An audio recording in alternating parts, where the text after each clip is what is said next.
Bonjour, bienvenue sur cette nouvelle vidéo de la boîterie. Aujourd'hui, le sujet traité, c'est la vie en camion, la vie en bus. Si vous posez des questions sur les solutions techniques et comment on fait au quotidien, je pense que cette interview va vous être utile. Aujourd'hui, c'est Guillaume qui vit en bus et qui va vous expliquer les différents choix techniques qu'il a mis en œuvre, avec mon aide entre autres, et comment il vit au quotidien. Alors, générique.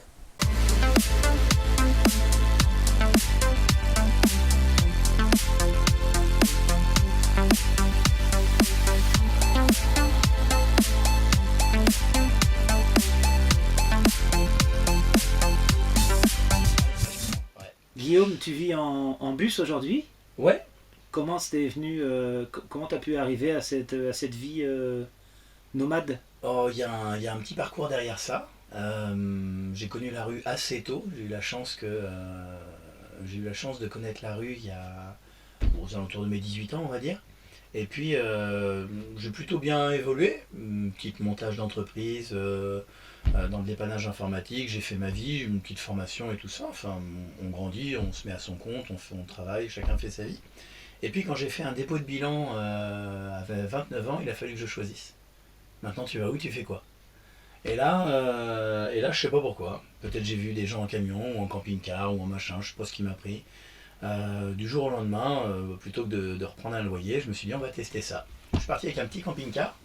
Et puis souvent c'est la passée du premier hiver en fait qui est importante. C'était un 503, Un 508. 508. 508, ouais. Ouais, ouais. Et Mercedes. 508 rehaussé. On avait mis deux panneaux solaires dessus, Deux un petites frigo, batteries. un frigo Trimix, deux petites batteries. Et donc t'as pas vraiment une bonne isolation sur ces trucs-là. Et en passant le premier hiver, c'est les premiers moments les plus rudes qui te font savoir si oui ou non cette vie-là elle va te plaire en fait. Donc moi je me suis plu. Et donc ben voilà, ça fait 11 ans. Ça fait 11 ans. Ça fait 11 ans. Et Donc c'est pas ton... le premier fourgon 508, il n'a pas duré très longtemps, je l'ai gardé 6 mois. Et, j'ai un ami qui m'a en gros dit que pour le même prix, le 508 il valait quoi? Il valait 8000 euros à peu près je crois. Pour le même prix, on pouvait faire un poids lourd. Bon, il faut déjà savoir faire un peu les choses. Au début, ça paraît un petit peu. Faut avoir le permis ou envie de le passer. Et puis, c'est quand même plus encombrant. Et puis, ça peut paraître un gros travail de se dire je vais me faire une maison dans un camion. Au début, un camping-car, ça a l'air très simpliste, c'est du bricolage. Quand on prend un poids lourd avec une caisse de 8 mètres, on se dit je vais mettre une douche, je vais faire toutes les legs, je vais tout faire. Et en fait, c'est pas si impressionnant que ça. Ça se fait, il faut juste bricoler et prendre le temps.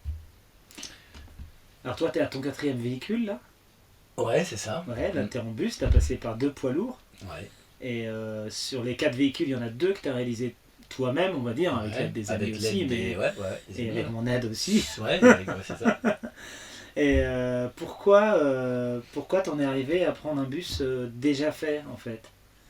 À la fin, À la fin, t'as dû avoir il y a une qualité de travail chez certaines personnes qui ont de l'or dans les doigts. Et faut savoir aussi rester humble. Ouais. Moi, je pense que j'aurais pas pu avoir cette qualité de fabrication.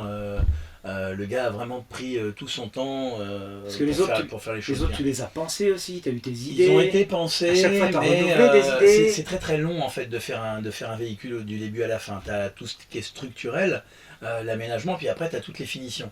Et moi j'étais plus dans le travail brut, c'est-à-dire que c'était fonctionnel. C'était fonctionnel, mais les peintures, les angles, bon, tous ces petits trucs-là, il y a un moment c'est où le cas du dernier si camion tu aussi, veux la qualité, voilà, je l'ai pris tout fait parce que le gars a vraiment passé de nombreuses heures à faire toutes les finitions, quoi. Alors le premier véhicule c'était très sommaire, c'était des petites lampes, le frigo, l'informatique un petit peu. Ouais. Le deuxième, tu t'es dit il faut un peu plus d'énergie. On Ouais. était parti sur 400 watts de panneaux et puis 4 batteries, on va Ouais, dire. c'est ça. C'était pas mal, mais en hiver c'était pas top. C'était pas suffisant, il fallait que toutes les semaines je démarre à peu près. En hiver, je devais démarrer, on va dire 4 à 6 heures le groupe électrogène par semaine. Ouais. Puis on avait les panneaux à plat sur le toit. Les panneaux Ils étaient à fixés à plat. Ouais. Ouais. Et tu connaissais pas tes vraies consommations, c'est ton premier poids lourd, tu vivais dedans avec tous tes appareils. Ouais, j'avais encore un frigo Trimix, donc j'étais en gaz. Ouais. Et t'avais une machine à laver Attends, déjà? parce que faut que je me souvienne. Celui-là, ouais, j'avais pas de machine à laver dans le premier poids lourd. Ouais. Je l'ai mis sur la fin, mais vraiment sur la fin. et elle était branchée de toute façon sur l'eau chaude. Oui. Alors que là, avec le parc batterie que j'ai, on y reviendra peut-être tout à l'heure, mais la machine à laver fonctionne sur l'électricité. Oui. Et ça marche très très bien. Ouais. Le deuxième camion, on a essayé de faire ça bien. Le deuxième, on on a passé a, un moment chez moi. ouais. On a fait un plancher chauffant. On a fait un plancher chauffant. Moi, on a dans mon fait, camion aussi, j'ai fait un plancher chauffant. Ouais, c'est vrai. Quelque chose c'est de vrai. sympa avec une chaudière bois, Ouais. stockage de chaleur et Ouais. puis des panneaux solaires qui se lèvent. Dans les deux sens. On avait mis 1000 watts de panneaux On solaires. pouvait, il y avait 1000 watts. Ouais, Et un 4 beau fois parc 250. Le parc batterie qui est Et le toujours parc là. batterie, il est revenu là. Le parc batterie qui est toujours là. On avait mis un onduleur Studer, 1600 volts ampères. sur la fin, on l'a changé. Ah mais oui, au avant, début, on c'était avait, un on chinois. avait un Vico ou on avait quelque chose comme ça. Un Vico. Cotec et après, Un tu as eu Cotec. un WKS. Et c'était WKS après. Et il n'y Il avait faisait pas les trop de bruit. chargeurs. Il faisait Ouais. trop de bruit. Il y avait pas, j'avais les Consomme chargeurs trop. séparés. Et après, on est passé au Studer avec Onduleur chargeur. onduleur chargeur. Ouais. Dans le deuxième camion, tu avais ta machine à laver, tu avais ta cuve Dans le d'eau de deuxième, il y avait 1000 déjà la machine à laver. Tu avais déjà le côté Ouais. récupération de Ouais. pluie, Ouais. même si c'était pas. En fait, si on regarde bien, ça a toujours été en amélioration en fait. Ouais. Il y a toujours une qualité de vie qui s'est améliorée. J'ai remarqué que il y a quand même pas mal de gens sur ma chaîne de gens qui suivent ma chaîne qui sont au camion. Mm. Je ne vais pas citer de nom, ils vont se reconnaître, qui ont l'habitude de faire des camions. Et moi j'ai remarqué quand on me demande d'aménager un véhicule, souvent on reprend le matériel de l'ancien camion. Ça a été le cas pour toi aussi, Ouais. où on a déménagé de l'ancien camion les bonnes batteries que tu avais achetées pour les mettre dans le bus, et on a racheté d'autres batteries. Alors on reprend ce qu'on veut garder et on améliore aussi une partie. Moi Oui, je sais qu'en chaque camion il y a une partie qui a été améliorée. On n'a Donc, pas il y a repris les des panneaux choses par qu'on exemple peut sur le laisser. camion. On a Ouais, mis des ouais. panneaux plus récents sur le bus, mais on a Ouais. pris les anciennes batteries parce que tu avais mis Parce que mis, j'avais mis pas un mal d'argent millier dans d'euros le- à peu près dedans. ouais. euh, Dans des batteries régénérées qui en valaient 3000 au départ. C'est ça, des batteries qui sont toujours là au bout de Et 12 ans. qui sont toujours là. Ouais, moi je les ai achetées, elles avaient déjà 8 ou 10 ans de vie, mais elles n'avaient pas beaucoup servi. Ouais, c'est Elles ça. avaient de l'âge, mais Ouais, sans elles avoir avaient été quand même beaucoup beaucoup servi, solides. mais- Ouais. Elles avaient eu deux. Elles avaient été régénérées, des 730 qui avaient été régénérées, je crois, aux alentours des 580 ou 600. Ouais. Non, même possible. un peu plus. Je crois qu'elles avaient été testées avec 10 ou 15% de perte. Alors je sais pas combien ça représente exactement, mais pour des batteries qui avaient une dizaine d'années, 10% de perte après avoir été régénérées, c'est C'était bien. carrément bien. C'est ça. Donc toi, t'es en 24 Moi, ça volts, fait t'as déjà un là 430 maintenant 5 ampères. ans plus 1 an et demi, ça fait 6 ans et demi que je les ai ces batteries-là. Ouais. Et c'est celles qui te conviennent. Et elles me vont toujours et elles alimentent. Une machine à laver qui tire jusqu'à 2000 watts quand elle tourne, puisque même la résistance chauffante est électrique. Ouais. Dans le camion d'avant, j'envoyais de l'eau chaude qui venait du chauffant instantané. Ouais. Donc la machine recevait déjà de l'eau chaude. Elle n'avait plus que le moteur à faire tourner pour 300 watts. Après. Là, il y a la machine à laver qui prend 1500 ou 2000 watts. Il y a un congélateur. Ouais. Un petit frigo, congélateur de un 100 petit litres. congélateur, je mets la frigo viande de pour les 100, chiens. 120, 150 Un litres, frigo, 140 litres. j'ai une imprimante laser quand j'ai besoin, je sais pas combien ça tire, mais le chauffage laser, ça, Oui, ça tire un petit peu au démarrage. c'est plutôt le scanner qui consomme que le laser, mais c'est quelques centaines de watts. Il y a un frigo qui fait combien? C'est des 120 Oui, litres. c'est ça, ou 140 litres avec 40 une litres, partie. c'est un grand frigo en électrique. J'ai une machine à coudre, il y a T'as la beaucoup clim d'outils, il y a la clim en 1200 watts. Alors en plein été, bien sûr. Ouais. Et quand il y a beaucoup de Et soleil, t'as la tiens, on clim. peut parler de cette petite anecdote qui m'est arrivée il y a quelques jours là. Ouais. J'avais oublié la clim qui était programmée. Elle était programmée pour se lancer tous les jours à 13h et elle se coupait à 19h. Et moi, je suis parti pendant plusieurs jours. Je suis parti à chaque fois à 11h midi et je suis rentré à 20h. Donc j'étais pas là, je l'avais oublié. Et T'as pas vu qu'elle tournait. j'avais pas vu qu'elle tournait, j'avais oublié qu'elle tournait. Je savais pas qu'elle. Et moi, quand je rentrais, c'était coupé. Je partais, c'était coupé. Je rentrais, c'était coupé. Mais par contre, j'ai vu mes batteries descendre et je me suis inquiété. Je me suis demandé, merde, pourquoi mes batteries descendent? C'est quand même assez chouette de se dire que malgré l'âge des batteries, malgré l'ensemble du bus aussi qui a fonctionné avec le chargeur, le PC, les frigos, l'ensemble de tout ce qui fonctionne, il y a eu 4 jours de clim à temps plein Et t'étais à en l'ombre 1200 watts. J'étais à l'ombre, ça ne chargeait pas, j'étais sous les arbres, ça Ouais. ne chargeait pas. Et les batteries ont mis 4 jours à se... T'étais à 0%, mais décharger. ça marchait encore. Et ça marchait encore, parce que même le 0, il est actuellement sur le Il est un peu calibrage. décalé. Ouais. Il est un peu décalé de manière à ce que même si j'arrive à 0, je sais que j'ai encore un peu de... Et toi, t'as. J'ai encore un peu de marge. Donc on pourrait dire que sur un parc batterie à décharge lente, parc batterie spécial solaire, à Ouais. décharge lente, en 24 volts, 500 ampères-heure, à peu près 480-500 ampères-heure, et ben pendant 4-5 jours, on peut ne pas avoir d'alimentation et avoir tout un bus autonome avec climatisation qui fonctionne entièrement. Alors la sans décharge problème. lente, c'est le fait de les charger pendant 4-5 jours. C'est Ouais. une appellation commerciale, mais qui est purement esthétique. Toi, c'est les batteries tubulaires acide liquide, Ok. pour le terme technique. Ouais. Et donc c'est le deuxième véhicule où tu as un contrôleur batterie. C'est ça qui t'a permis de savoir Ouais. que tu avais un pourcentage qui baissait. Ce qui est vraiment pratique parce que ça a vraiment rien à voir avec les petites mesures Les qu'on petits peut voyants faire, de couleur, les voyants de couleur ou même les mesures qu'on fait soi-même sur le multimètre. Là, il y a un calcul de ce qui rentre, ce qui sort. Il nous calcule les pourcentages, il évacue tout ce qui est perdu en chaleur, tout ce qui est Si c'est bien paramétré. voilà, les fameux coefficients de P4 dont on a pu parler. Enfin, il y a vraiment un bon calcul et un pourcentage qui est très juste sur tout ça. Alors toi ici, la cuisson, elle est au gaz. Cuisson, c'est tout Et ce qui est au gaz en fait. Oui. C'est la Et seule chose qui est au gaz, la t'as cuisson. comparé aux autres véhicules où tu étais chauffage bois, là tu es chauffage pétrole. Chauffage au pétrole avec un Truma. Un Ouais. Truma. Bon, Mm. même s'il y a des petits problèmes de panne en ce moment. On est en ce moment en train de régler un Ça fait truc. quelques années déjà que ça tourne, mais, On se lave à l'eau froide depuis 8 semaines. mais c'est un confort différent. C'est beaucoup plus confortable. Ça fait maintenant 1 an et demi que j'ai ça, donc je l'ai testé sur un bon hiver. Plus ça fait l'eau chaude aussi. Mais c'est vrai que pour le chauffage, c'est hyper confortable. T'as une petite molette. Tu lui dis je veux 22. Et il y a des sorties avec des bouches d'air ventilées, ça ventile de l'air chaud. Et quand il fait 22, ça s'arrête. Quand il fait 21, il te remet 1 degré. C'est vraiment au degré près, c'est très agréable. Et tu Ouais. consommes Ouais. entre 100 et 200 litres par an. Oh, c'est une très bonne question ça. Je sais que sur l'hiver, peut-être, ouais, je dois être à ça. Sur l'hiver, je faisais, Moi j'avais 30. calculé 180 litres, mais sur l'hiver, je faisais, je crois, une trentaine de litres par mois, 30-35 litres par mois. sur 5 mois. Avec eau chaude et chauffage, 35, peut-être 40 litres Ouais. sur 3-4 mois, 5 mois peut-être. Après c'est dégressif, c'est Ouais, comme ça. une courbe. Hein. Mm. Mais là en été c'est pratiquement rien, étant donné que je chauffe pas. L'eau chaude c'est que dalle. Hein. C'est, je sais pas si j'ai pris 10 litres sur... Même pas, si j'ai pris 5-6 litres sur un mois, c'est tout quoi. Ouais. 5-6 litres pour avoir de l'eau chaude pendant un mois de pétrole. Comment Oh, tu de fais choses. pour l'eau? On trouve toujours... C'est de hein, l'eau pour magique? C'est de l'eau magique. Sur le camion d'avant, il y avait une récupération d'eau chaude, il y avait une récupération d'eau de pluie Qui a été bouchée qui a été bouchée pas longtemps après le début. Puis bon, pour différentes raisons, je ne l'avais pas débouché tout de suite, donc j'en ai pas beaucoup profité. Mais c'est largement faisable de récupérer de l'eau de pluie sur un camion. Ouais.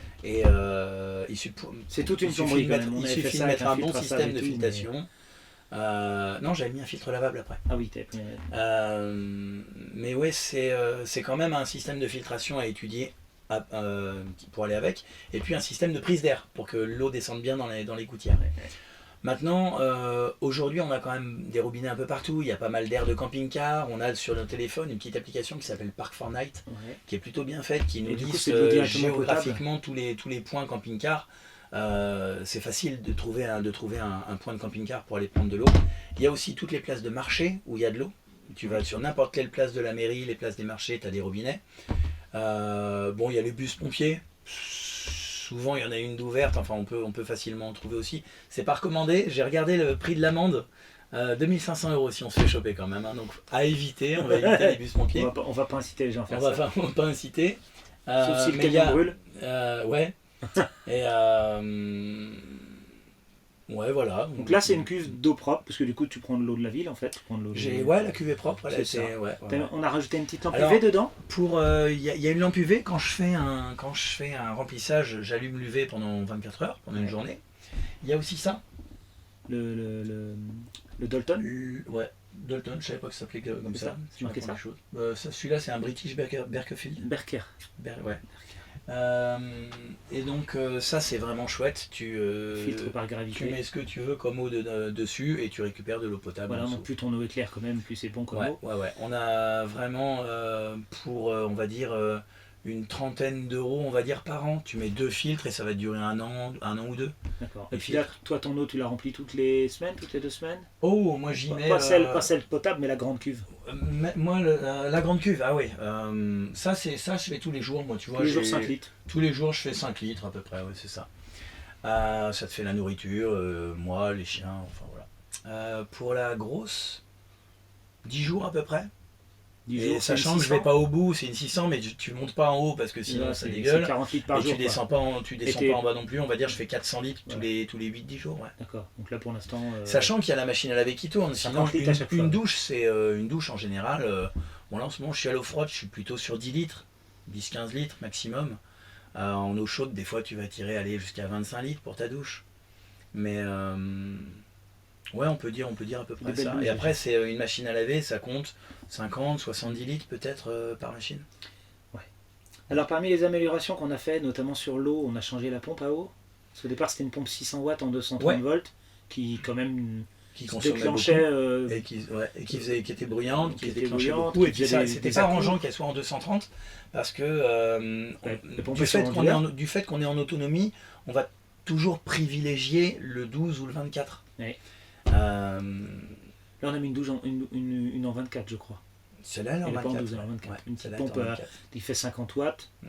et suffit. Elle n'est pas faite pour arroser le jardin, mais elle suffit pour Oh, elle suffit même largement. largement pour ses usages. T'as 2,2 bars et ça On est envoie à 10 du litres minute 11 à peu litres, près. ouais, 11 litres par minute, je crois.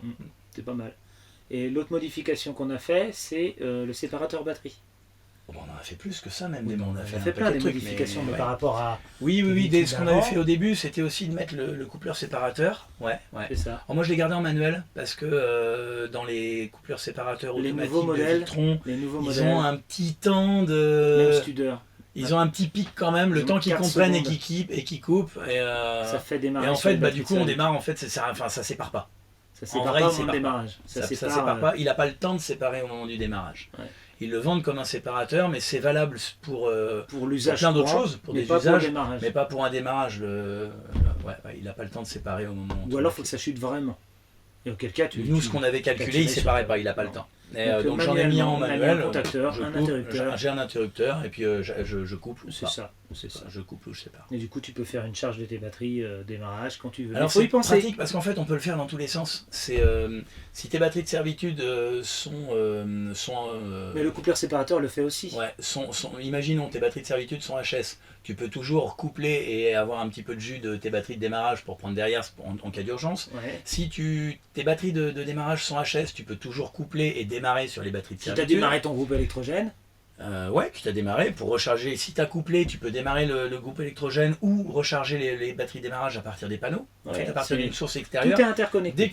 Dès que tu peux coupler, t'interconnectes. Et ça. Si on est sur des branchements 12-24, il y a de toute façon des abaisseurs de tension, des appareils qui sont prévus pour ça, pour faire la transition entre deux pareilles batteries. Mais quand tu qui avais. sont différents.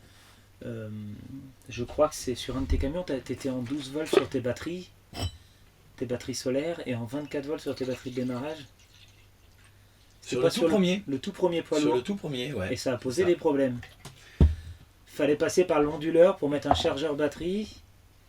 Bon, faudrait faire un petit C'était un schéma petit peu- après pour c'était se un petit représenter peu- faudrait faire un petit schéma pour se représenter la truc. Donc le choix de la tension, il faut que ce soit en lien avec le véhicule. Les C'est tensions mieux, de démarrage. c'est mieux si tu es en lien. Après, de toute façon, on va mettre un abaisseur de tension souvent, même si on est en 24. C'est-à-dire que si tu as des batteries de démarrage en 12, en général, tu vas rester en 12 derrière.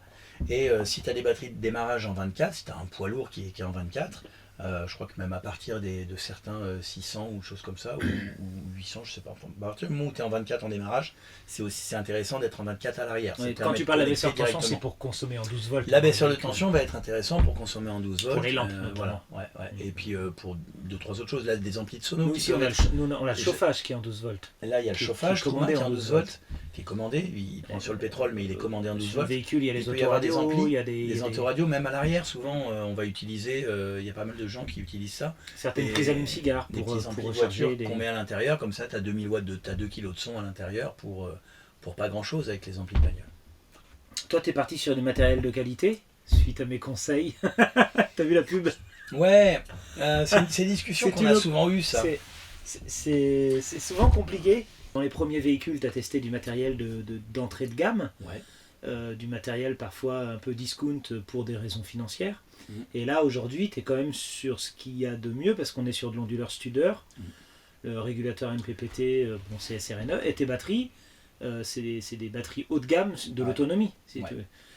Ça vient avec le temps aussi. Ça vient tout à l'heure, on disait qu'on récupère certains matériels parfois d'un véhicule à l'autre. Le problème, c'est que si tu vends, souvent il y a une dépréciation du matériel. Et quand tu veux racheter la même qualité, tu es obligé de réinvestir financièrement. Ouais. Ce qui n'est pas toujours rentable pour celui qui veut garder la qualité qu'il a déjà investie.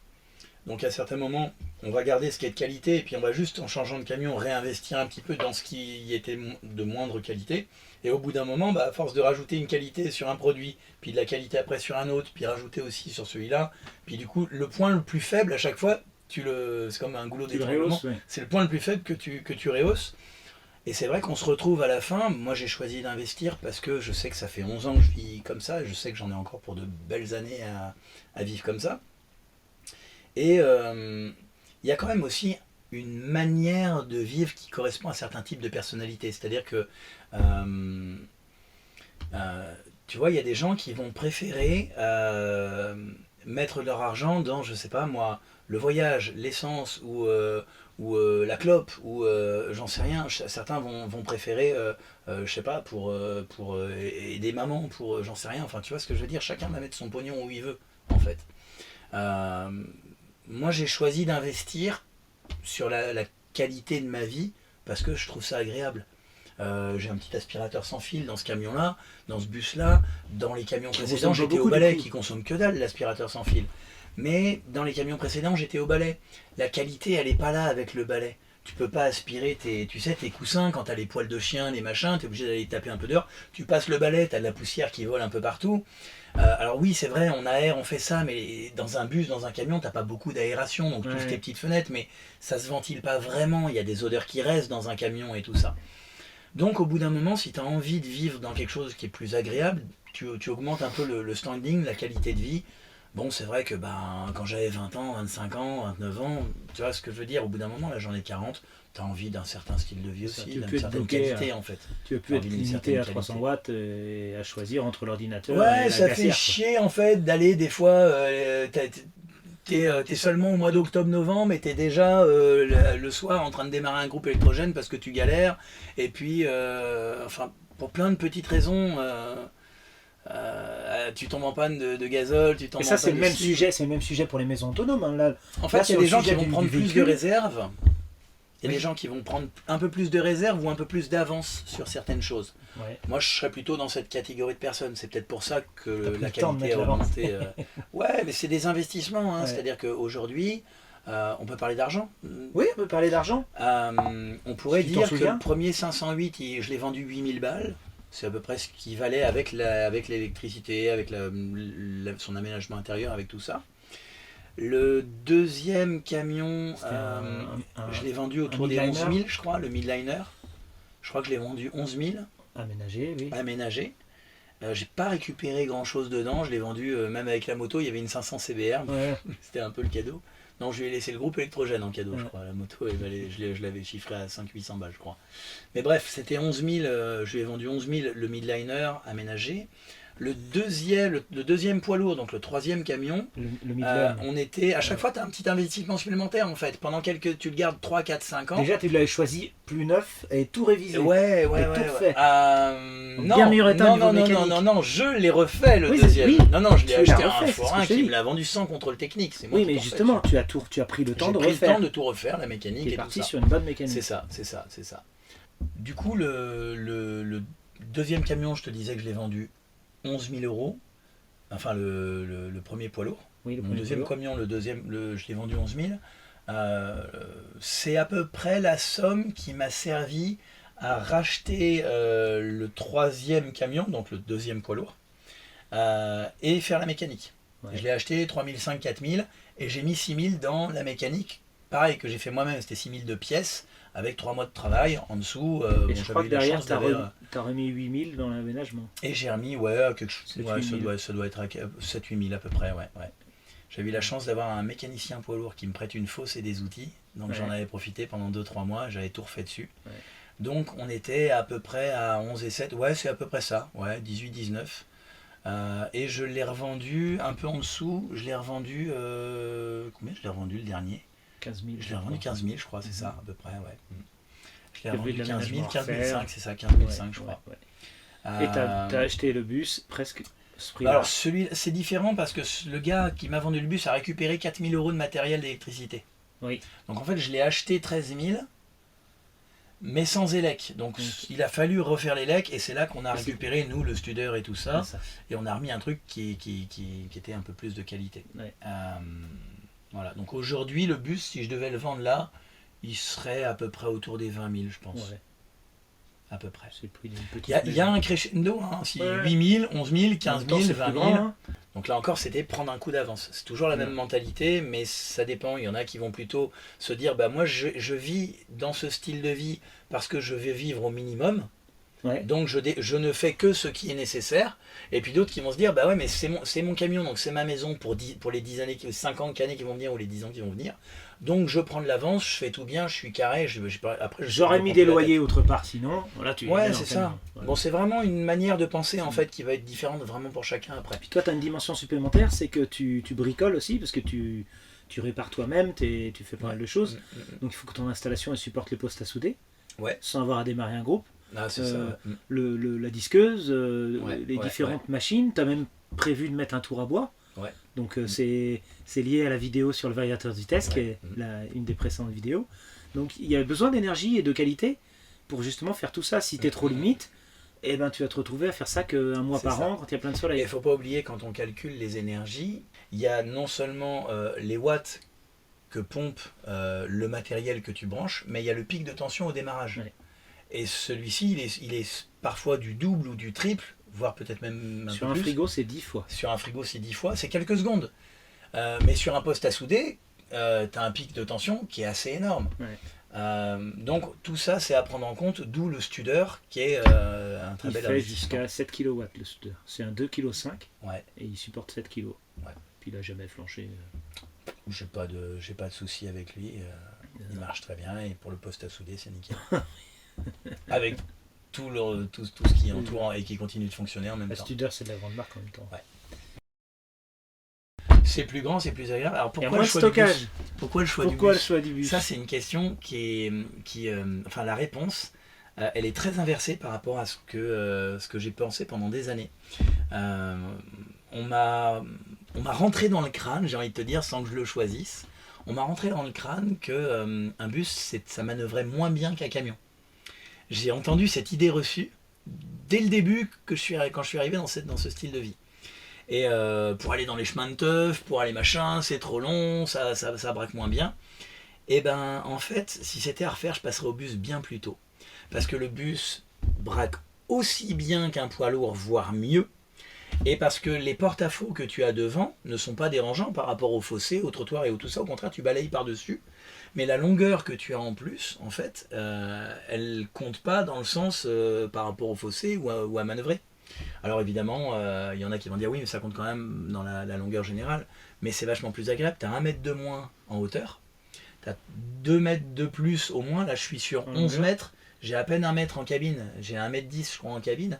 Alors que dans les autres, c'est 1m30, 1m40, plus un espace intercaisse. Tu as presque 1m80 ou 1m90 entre le début du camion et le début de ta caisse, en fait, réel.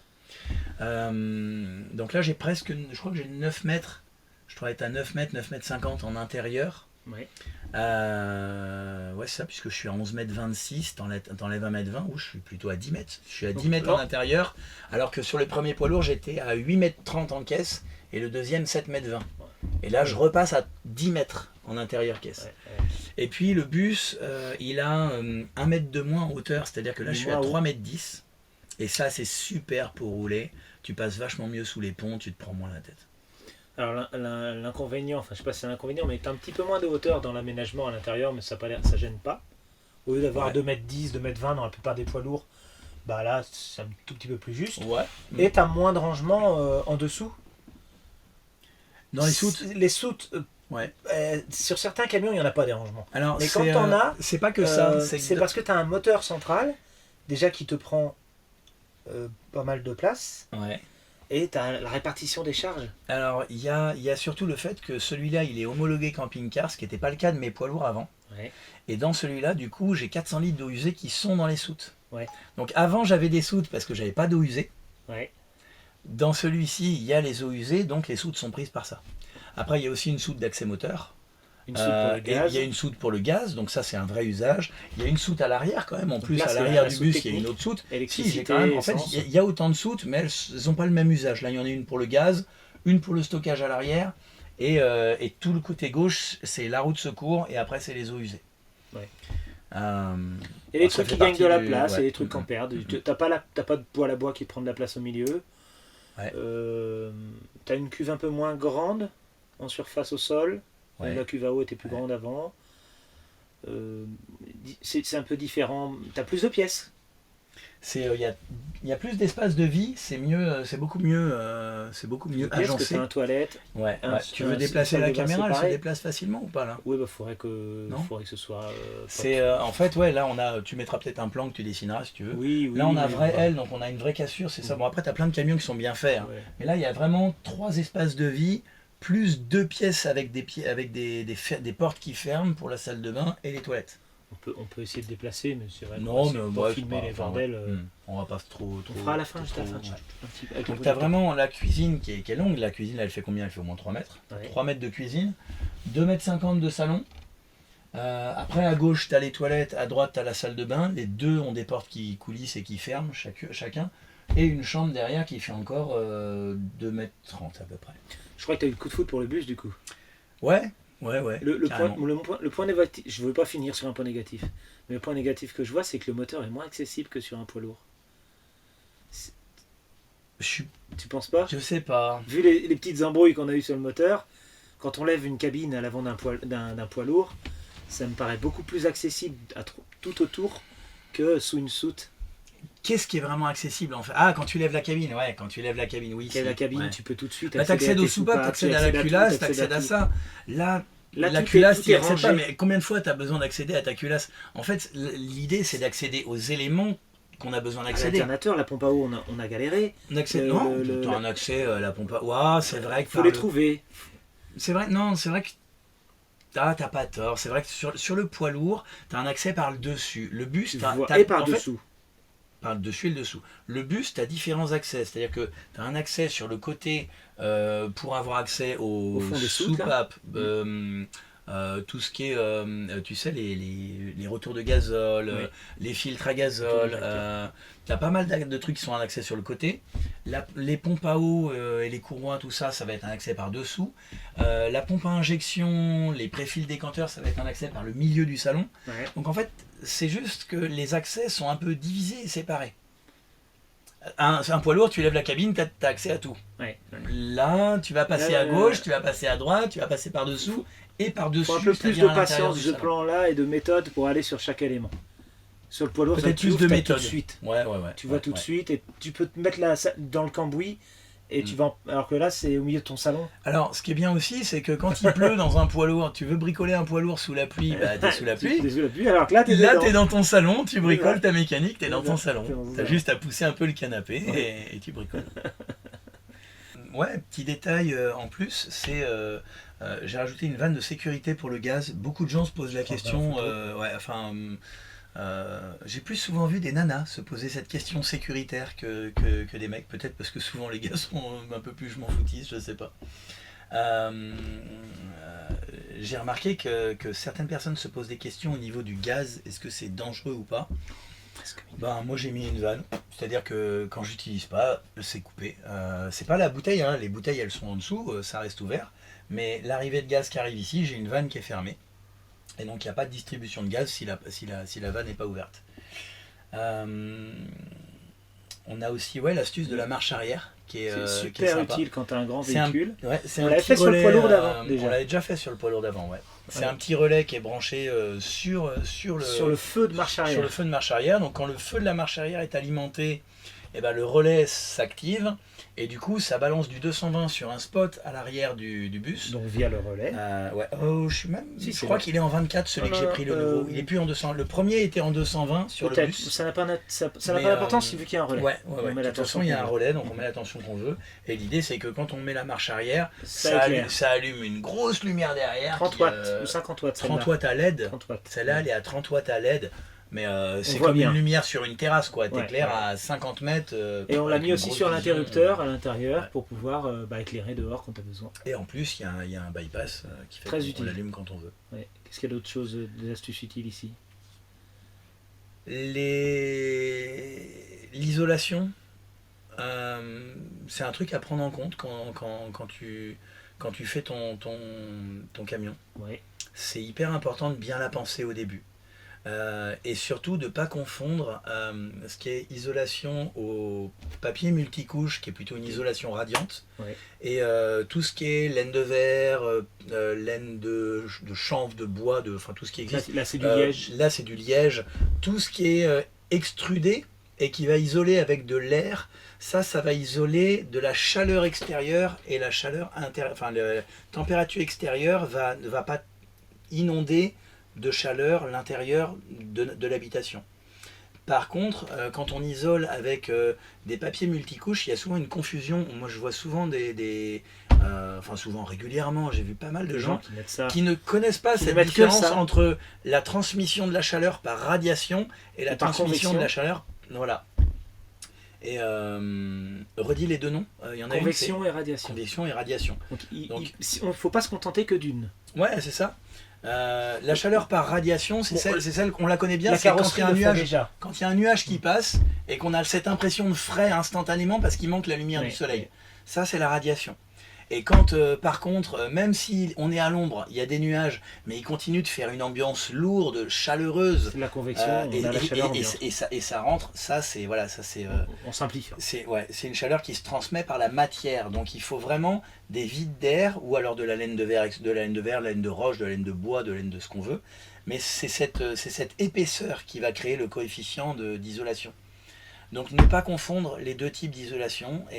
Et pour avoir une bonne isolation, faut privilégier celle qui est épaisse, et c'est celle-là qui va nous garder la fraîcheur en été et la chaleur en hiver. Il y a un point qu'on n'a pas vu. On s'est embêté un peu avec le groupe électrogène à l'arrière. L'idée, c'était d'avoir un groupe électrogène le plus insonorisé possible Ouais, et qui ne brûle pas.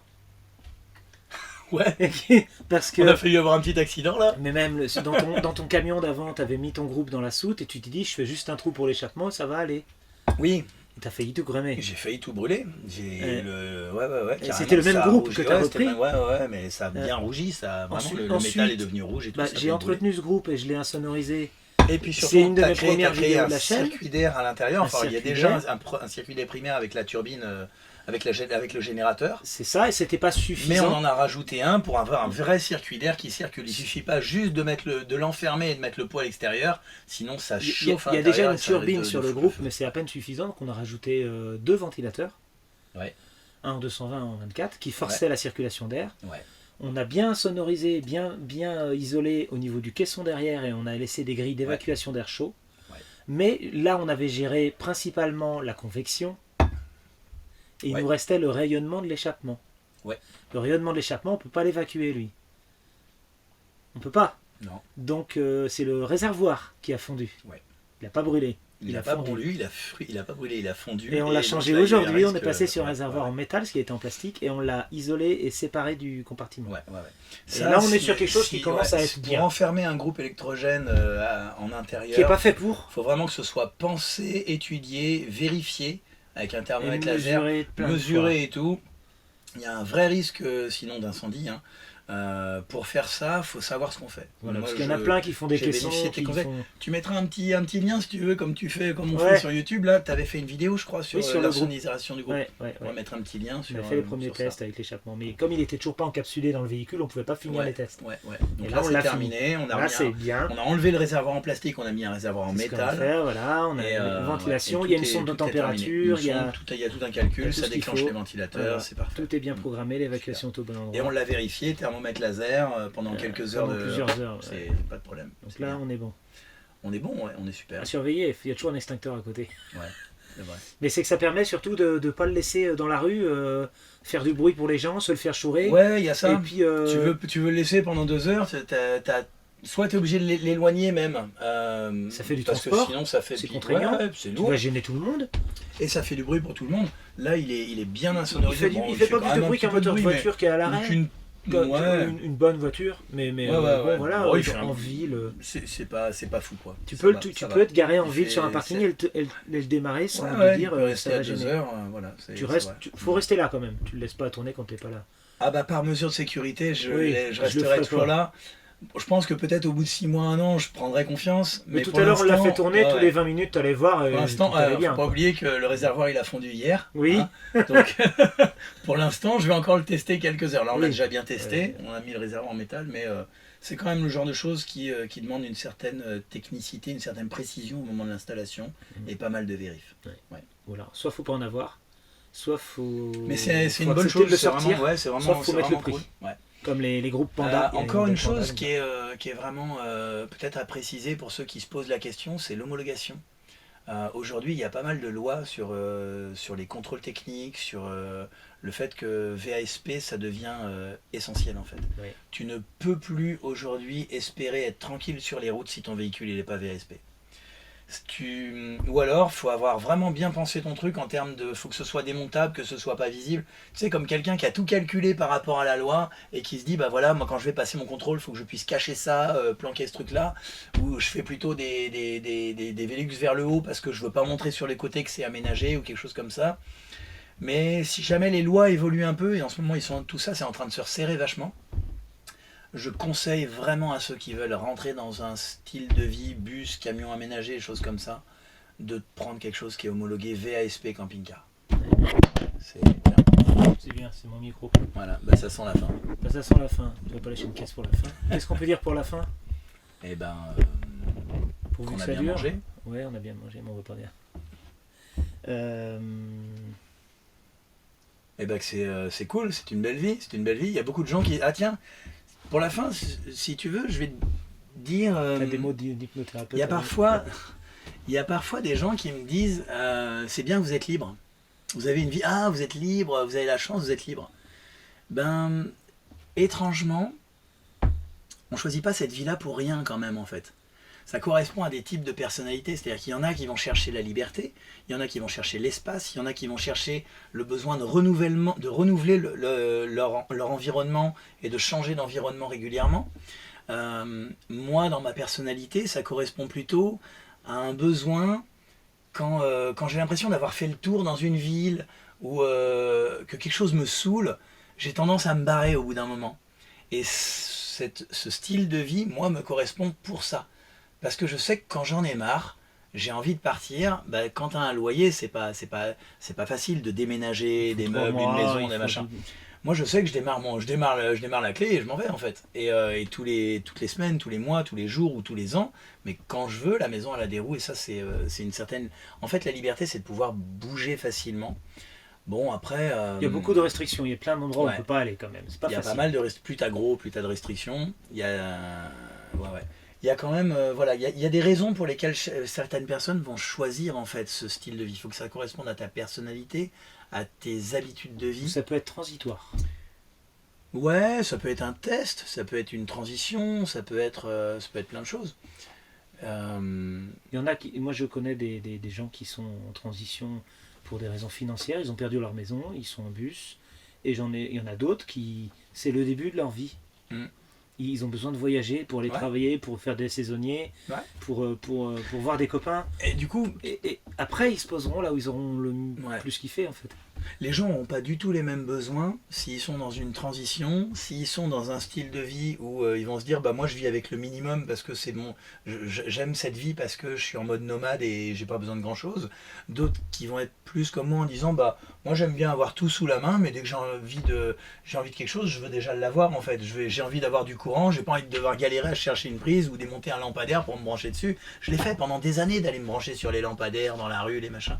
Tout ça c'est bien, mais au bout d'un moment Non, c'est pas bien, faut pas le faire. non, je veux dire, tu vois, mais de passer par de la bidouille, de passer par du dépannage ou des trucs de dernière minute, c'est chouette parce que ça t'apprend à te démerder en fait. T'es un peu en mode MacGyver et tu te démerdes avec ce que t'as. Et franchement, c'est suffisant en fait pour pas mal de choses. Mais à un moment donné, certains vont chercher le confort, d'autres pas. Certains vont répondre à des besoins presque identitaires. Moi, je sais que quand les gens me disent « Ah, c'est bien, t'es libre », où tu vas où tu veux, ben ouais, mais j'ai d'autres contraintes aussi. Donc en fait, moi j'ai ce besoin identitaire que quand j'ai l'impression d'avoir fait le tour à un endroit, si j'étouffe assez rapidement, si à un moment donné je sens à l'intérieur, j'en peux plus en fait de cette ville, ça me saoule, il faut que je me barre. J'ai pas envie de devoir passer un mois à mettre un préavis. Ce camion, moi ça me va bien parce que je démarre la clé, le jour même je suis parti. Donc il y a vraiment, ça répond à des questions, à des besoins, à des identités. En fait, il faut se poser la question et je pense qu'à cet endroit-là, chacun va avoir des réponses différentes. Très bien. On finit là-dessus? On finit là-dessus. Allez. Merci pour tous tes coups de main, Guillaume. Et c'est cool, ça fait 20 ans qu'on se connaît. Ça fait 11 ans que je vis comme ça. Et ça fait 11 ans que tu m'accompagnes dans mon autonomie. Donc cool. Allez-y, c'est T'as bien. été autonome avant moi, ça se trouve. C'est bien, c'est possible. Oh, on a fait nos premiers poids lourds ensemble. Ouais, on a fait les premiers poignons ensemble. On a En fait les même temps. planchers chauffés en Le même temps. mois. Ben oui. Le même mois. Ben oui. Ouais, ouais. Ah bon. Allez. Au revoir tout le monde. Allez, voilà, salut.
Il consomme 40 ampères.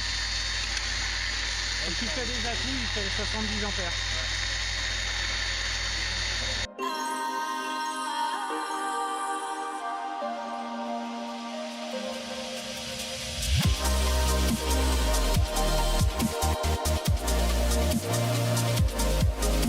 Je veux dire, c'est quand même cool, j'ai pas la pression. Ouais.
Les batteries avaient besoin d'une phase d'égalisation.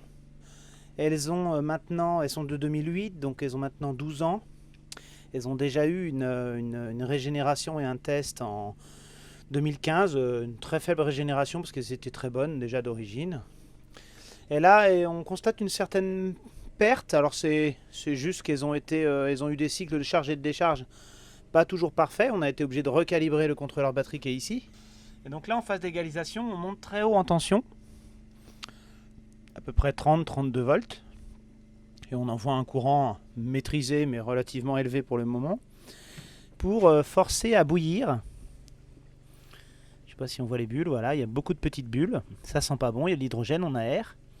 Et ça va brasser l'acide, brasser l'eau et l'acide qu'il y a dans les batteries, parce que l'acide a tendance à retomber au fond. J'ai mesuré la densité d'acide pour des batteries chargées, parce qu'on est à 100%. On est un peu faible, on est à 12,1 volts pour une batterie 12 volts. Il faudrait qu'on soit 12,4, 12,6, 12,8 à minima. Et en termes de tension, il va falloir qu'on monte à plus de 32 volts pendant plusieurs heures pour vraiment les secouer un peu, rebrasser. Et ça devrait suffire pour celle-là parce qu'on a pour l'instant on constate une chute de performance de l'ordre de 30%. Mais ce qui est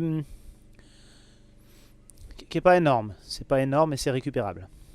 Donc là on fait tourner un petit groupe électrogène parce que il fait pas beau dehors, le soleil n'est pas suffisant pour le faire. Et on a besoin de maîtriser la tension et le courant sans fluctuation de soleil. Et j'utilise donc mon pèse acide, il est là. Je vous l'ai déjà montré dans une vidéo précédente sur l'entretien des batteries. Voilà.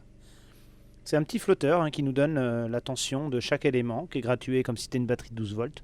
Et donc une fois qu'on aura fait ça, il faudra vérifier le niveau des batteries pour savoir. Mais là c'est vrai qu'elles sont toutes à peu près au même niveau, donc on ne devrait pas avoir une grosse différence. D'autant qu'on a mis trop d'eau l'autre fois, donc ça devrait être bon.